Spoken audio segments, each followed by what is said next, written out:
How you doing, Coach? Good.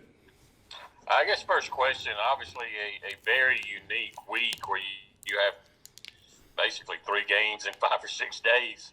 How does it change the way you prepare your team or the way you substitute with so many games a week, or you just stay on the same schedule? You know what it really is the time between games is very much you can't do a lot physically because you're trying to recover from the day before. So, we played Alabama one time. We spent about half an hour yesterday live working on Missouri because we knew we weren't going to do anything live on Thursday, and we haven't played them yet. We're going to play them 2 games in a row. So today's prep and tomorrow's prep is all Alabama defensively. Yesterday we worked on, some other stuff, obviously against Alabama defensively and offensively. So it's kind of changed that kind of preparation. You hate to do that, but it is what it is. COVID, caused this, and so we had no control over it, and would have rather played the game when it was scheduled, but they had issues, and so we had to make adjustments in our schedules. I haven't asked you about him in a while, and I know Keyshawn doesn't, go through the game planning.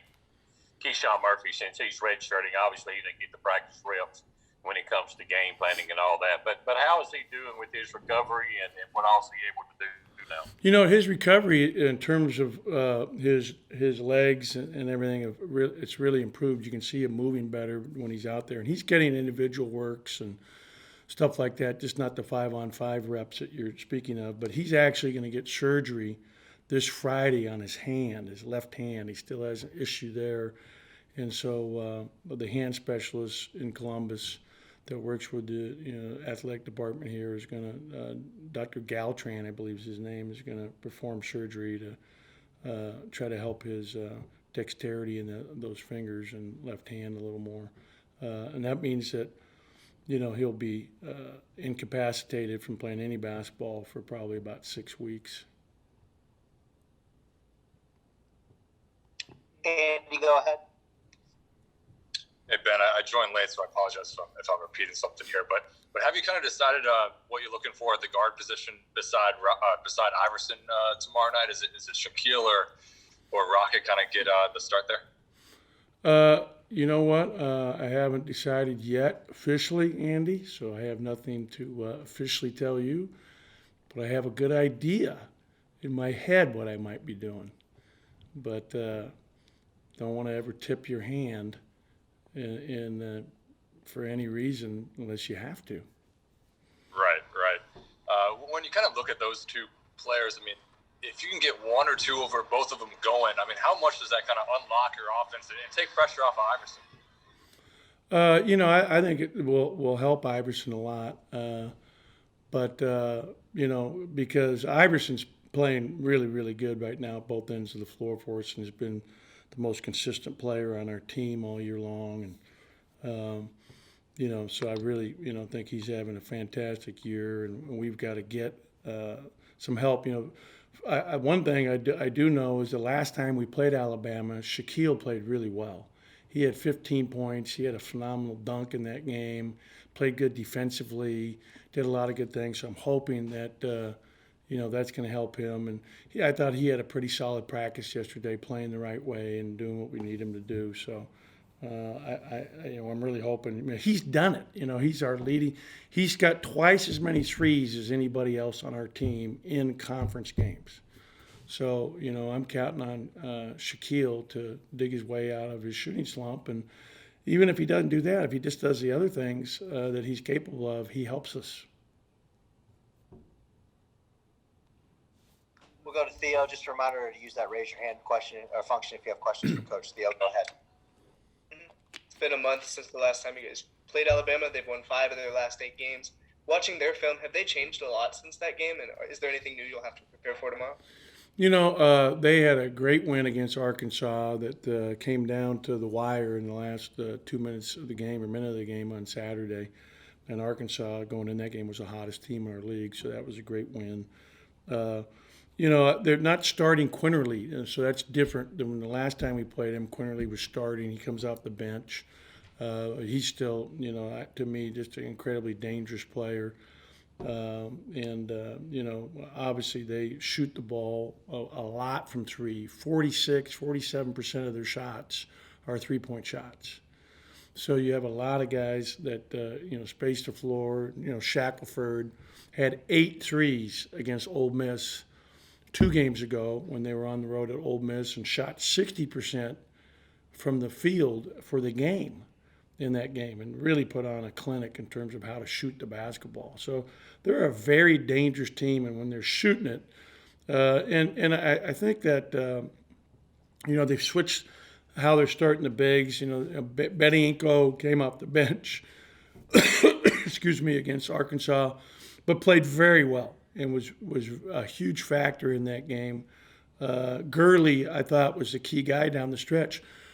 Gurley made the 2 big shots in the last minute of the game to actually win the game for them against Arkansas. And, Arkansas had a great chance to win, and, Note took an ill-advised shot in the last 6-7 seconds that he should have passed to someone else for a better look, and they might have won.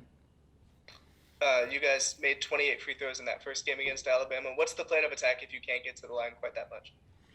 Yeah, getting the line 28 times would sure be nice. But I thought what we did in that game is we did a good job attacking the glass. I thought, Andy Garcia had a big part in that win at both ends of the floor. He had like 7 rebounds, 8 points, drew 2 charges, and actually should have had another one that was called the other way. So he did a really nice job for us in that game. And, they're, again, a very experienced team. Ellis is a really good player. The freshman, Davidson, very good. They've got talented guards that can all score it. Gurley, I think. So I think they'll probably start the same way. Gary and Gurley, and, they'll have, probably the same starting lineup you saw in the last game just because they did win.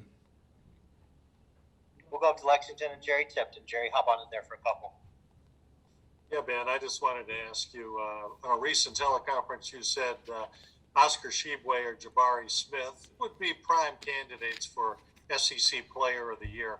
I'm wondering who comes to mind for the SEC Sixth Man of the Year?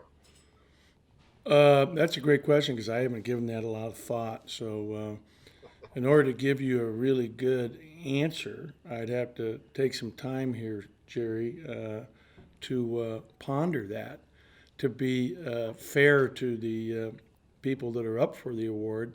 Typically that comes from one of the winning teams, so one of the top 4 or 5 teams. So you'd have to look at it that way in my mind.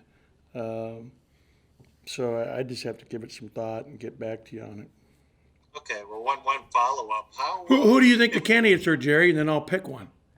Well, John Calipari is promoting Davion Mintz. Yeah, of course. And I thought of Tari, if I'm pronouncing it right, Tari Eason at LSU. He's coming off the bench and putting up numbers, being productive. And I'm wondering, Ziegler, I believe, at Tennessee is another. Yeah, he's a definite candidate in my mind. I love Ziegler. Why? Just because he changes the game when he comes in. They play faster. He creates incredible havoc with his defense. Now, Eason just put a clinic on for us on Saturday. I mean, he made 3 threes. He was great in the previous game at A&M. They all have definite, qualities that you can say, they're very deserving. I thought Quinterly, had a great shot at last year. I think they gave it to Note, but it was really a 2-man race a year ago. But you definitely named, some great candidates amongst those 3, and I'm sure there's another 1 or 2 that we're not thinking about. Thanks. Andy, go ahead and wrap us up. Hey, Ben, I know you mentioned the other week or so that maybe the reason why Iverson isn't a candidate for SEC Player of the Year is because he's not on the top team, like the conference.